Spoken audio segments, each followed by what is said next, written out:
Armed security guards posted outside a Jewish center, just one of the many impacts Long Islanders are seeing because of the fighting in Israel. You're watching Newsday TV. Thanks for joining us. I'm Ken Bufa. Israel has now sealed off the Gaza Strip following this weekend's unprecedented attack by Hamas. We're looking at aerial video showing the destruction from Israeli airstrikes on Gaza. About 1,600 people have been killed so far. Hamas is threatening to kill an Israeli hostage every time Israel targets civilians in the Gaza Strip. Newsday has learned at least one Long Islander is among the hostages. Steve Langford attended a rally today and heard from those affected by what's happening overseas.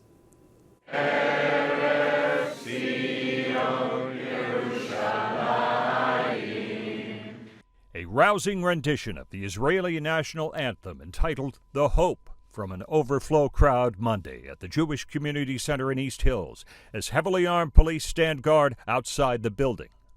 How many people know somebody who's been taken and kidnapped? A gasp as several in this crowd raise their hands to say they know someone in Israel who's been kidnapped by Hamas. A few here know people who were killed over the weekend. Our children, our babies, our senior citizens, our teenagers. For Nassau County legislator Mazi Pilip, the attack on Israel is deeply personal. Pilip grew up there, served in the Israel Defense Force, and her sister is there in uniform today on the border with Gaza. I told her, Ziggy, are you okay? She said, I'm okay, Mazi. Be strong. We are okay. We are fighting. The pain of the attack on Israel too much for someone in the crowd.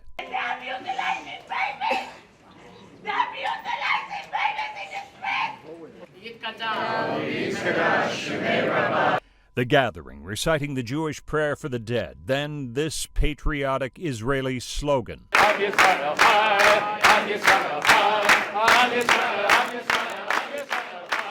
The nation of Israel shall live forever, they chant. And Nassau County Executive Bruce Blakeman announced a rally for Israel at the Harry Chapin Theater in Eisenhower Park Tuesday at 6 p.m. Steve Langford for Newsday TV. Now, for more on the fighting in Israel and the impact it's having on Long Islanders, go to Newsday.com, click Get More below the Newsday TV video box. And opening statements are scheduled for tomorrow in the case against a woman charged in the death of an anti-gang activist. Israel Drago is charged with criminally negligent homicide. The 62-year-old Patchogue woman was already convicted, but that verdict was overturned last year. She's accused of driving over Evelyn Rodriguez back in 2018 in Brentwood. It happened near a memorial set up for Rodriguez's daughter, Kayla Cuevas, who was murdered by members of the MS-13 gang. And some are calling for an investigation into the Brookhaven landfill following a Newsday investigation into potentially harmful ash. Sherry Einhorn brings us a story. Enough is enough! Enough is enough! We need this thing closed down. We need a full investigation. We need everyone accountable. Brookhaven community members are again calling on the state attorney general to launch an independent investigation into ash that was dumped here at the landfill.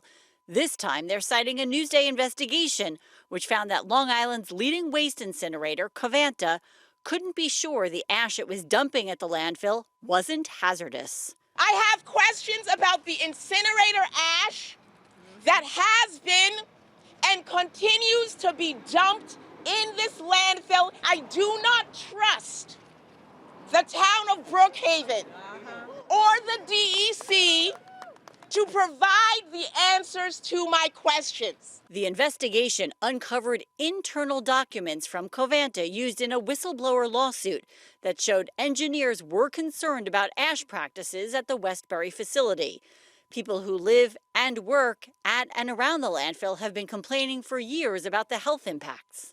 We told the DEC, we see ash, we smell ash, we taste ash, and they shrugged and smirked and disregarded us. Covanta and the town have previously said the ash wasn't hazardous. The DEC began investigating 2 years ago. A spokesperson says it's still underway and the facility will be held accountable for any violations. It seems like with the information that came out in the story, the community members and the activists say the DEC should not be the organization to investigate. Brookhaven Supervisor Ed Romaine telling Newsday today he's all for an investigation, by an agency other than the DEC. The DEC has said it previously ordered improvements at the Covanta facility to better ensure that the ash was mixed properly before it was sent to the landfill. We are not giving the town of Brookhaven a pass. We're not giving the county of Suffolk a pass. And we most definitely are not giving the DEC a pass. In Brookhaven, I'm Shari Einhorn for Newsday TV. The State Attorney General's office has not commented yet on the calls for an investigation. To read more, head over to Newsday.com. Click Get More on the Newsday TV video box. And a new public park is now available in Shirley. It was built on an old golf course on William Floyd Parkway. The course had been closed for several years. And only in Newsday, Stony Brook University is planning to offer a new minor which focuses on Native American and Indigenous peoples. Classes will cover language, literature, culture, history, and more. 5 new faculty members will be hired for the program next fall. And more than $1.5 billion, that's what's at stake in tonight's Powerball drawing. It's the 3rd largest Powerball jackpot, and if you take the lump sum after taxes, a single winner would take home more than $350 million. Good luck if you play. All right, here's a check on your local forecast, and you can see right here that it's going to be a cold one tonight, but it's going to be a beautiful day tomorrow with partly cloudy skies. Taking a closer look at tomorrow, you can see we have some overcast, but mostly sunny, and temps in the 60s.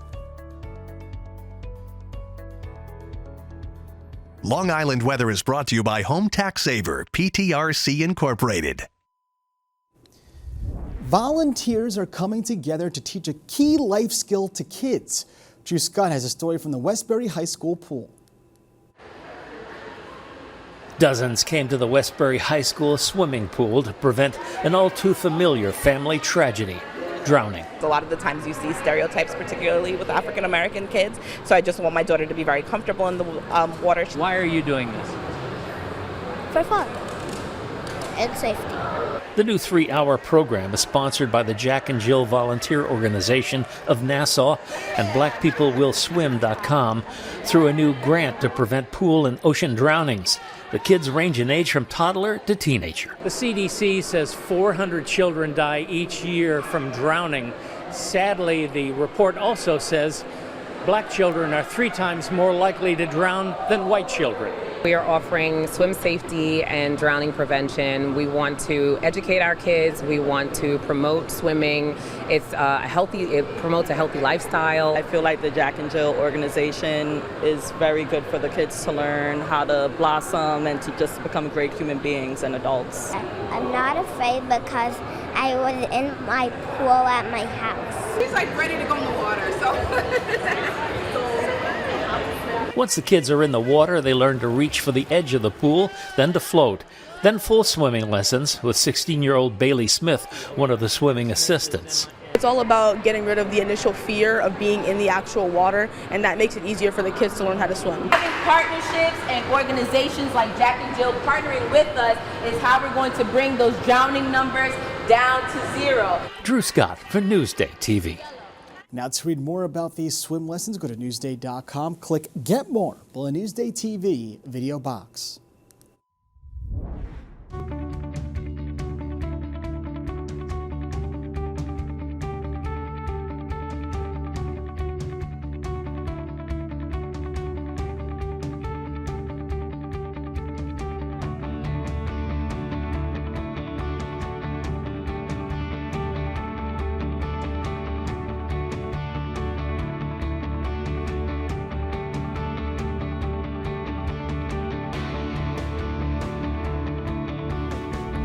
Pick your own pumpkins and make a pit stop for a pumpkin spice latte while you're at it.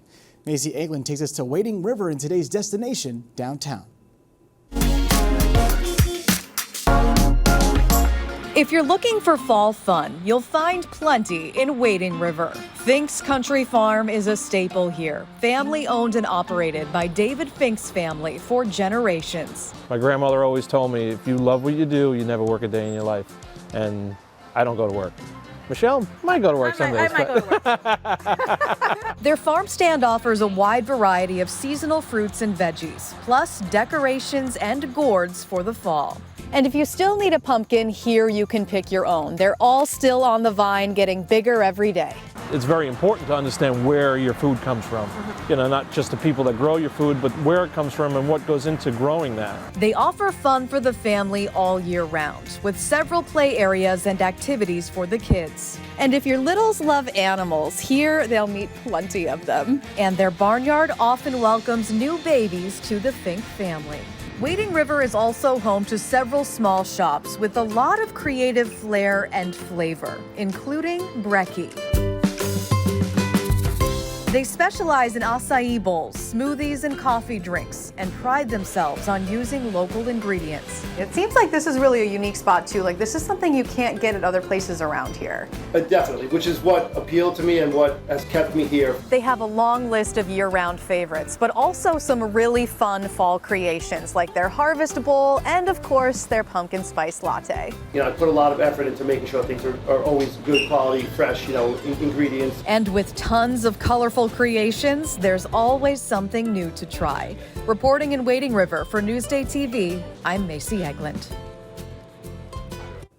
Now to read more about Wading River, go to Newsday.com. Click Get More below the Newsday TV video box. When you're covering the courts, it's paramount that you get your information from a trusted source. I feel that at Newsday here, we're documenting Long Island history every single day. Newsday, covering Long Island like no one else can. You're watching Newsday TV. I'm Ken Bufa. Thank you so much for joining us. We leave you now with a look at your 7-day forecast.